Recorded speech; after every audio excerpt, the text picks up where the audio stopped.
Politik Indonesia selalu saja seru untuk dibicarakan. Terkadang polemiknya tak masuk nalar sehat kita sebagai rakyat. Inilah opini politik dengan harapan agar negeri kita selalu terawat. Gak rela Rizik dituntut, Novel Bamukmin sebut pengadilan zolim. Seperti yang kalian ketahui, Rizik dituntut 10 bulan penjara untuk kasus kerumunan Megamendung dan juga dituntut 2 tahun penjara untuk kasus kerumunan di Petamburan. Selain itu, juga ada tambahan pidana pelarangan berkecimpung dalam keormasan selama 3 tahun. Kalau kasus web, mungkin bisa dituntut 3 tahun penjara.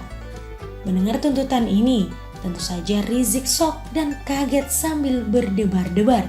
Pendukungnya mungkin sudah mulai kebakaran jenggot. Novel Bamukmin menilai tuntutan penjara 10 bulan dan 2 tahun penjara terhadap Rizik syarat dengan kepentingan politik. Menurutnya, secara hukum, kasus kerumunan yang melibatkan Rizik tidak bisa dipidanakan. Jelas itu pengadilan zolim yang sudah jelas syarat kepentingan politiknya. Katanya, zolim? Hahaha, ngakak guling-guling. Tak usah ngaco bilang ini ada kepentingan politik. Dulu, aksi 21 memangnya tidak ada kepentingan politik. Malah sangat jelas nuansa politiknya. Karma berbalik arah. Siap tanam, siap tuai. Kalau lawan bersalah harus dihukum. Dan kalau bisa penegak hukum ditekan dengan pengerahan massa yang dibuai dengan lezatnya sebungkus nasi. Kalau mereka yang bersalah, itu namanya pemerintah zolim. Lucu banget lah orang ini. Novel menuding pemerintah selama ini memang selalu menargetkan para ulama untuk dikriminalisasi. Karena target rezim ini memang selalu mengkriminalisasi ulama. Katanya, menurut orang ini, Rizik itu harus dibebaskan. Tapi karena ada desakan pemodal yang bisa mengatur hukum, maka fakta hukum tidak bisa meringankan proses hukum yang bersangkutan. Maka, sudah seharusnya HRS divonis bebas tidak bersalah karena semua kasus kerumunan tidak ada yang masuk dalam proses pidana, kata Novel. Dikit-dikit zolim, dikit-dikit kriminalisasi ulama, dikit-dikit pemerintah otoriter. Begitu terus teriak sampai lebaran kuda, tak selesai-selesai.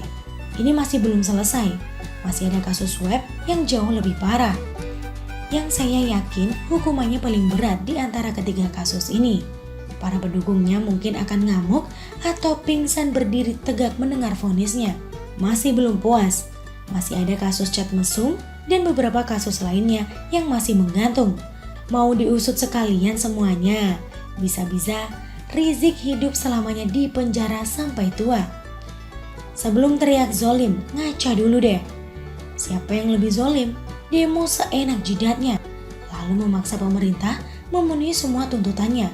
Sweeping seenak jidat melangkai wewenang aparat, obrak-abrik lapak jualan orang lain dengan sangat arogan. Kalau itu bukan zolim, lantas apa namanya?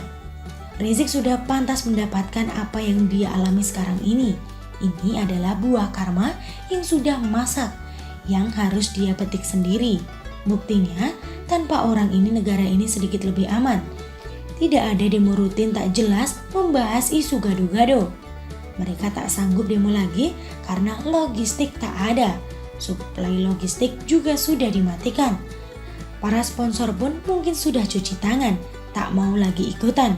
Kalau tidak, mungkin mereka bakal demo tiap kali Rizik hadir sidang. Kalau demo gratis tak dapat apa-apa, hanya sedikit yang mau hadir. Bahkan mungkin tak ada yang mau, kencing aja bayar. Masa ikut demo cuma dapat ucapan terima kasih doang? Minimal harus dapat makan gratis lah. Silakan teriak protes sampai puas, silakan ngamuk sebebasnya. Mau mukul tembok sampai tangan patah juga tidak ada yang peduli. Ini adalah bukti kalau mereka saat ini pasrah tak berdaya, ingin melawan tapi tidak punya kekuatan dan logistik yang memadai. Dulu mereka mendapat angin surga dan bisa menjadi arogan. Saat ini angin berubah jadi angin badai, memporak-porandakan mereka hingga kocar-kacir bagai anak ayam kehilangan induknya. Kini mereka hanya sanggup sebatas teriak zolim dan kriminalisasi ulama. Kasian bener nasib mereka saat ini. Tragis, tapi syukurin deh. Kemarin laganya sangat menggelikan. Sekarang giliran kita yang tertawa keras. Hidup kadang di atas dan kadang di bawah, itu sudah biasa. Ini hukum alam yang tidak terelakkan. Sesekali rasain tuh hidup jatuh ke bawah dan tergilas. Jangan cuma maunya hidup senang karena menang. Rasain juga kalah menyakitkan. Kayak tikus terjepit, tak bisa berbuat apa-apa. Bagaimana menurut Anda? Tulisan Sardi dari siwo.com. Terima kasih dan sampai jumpa.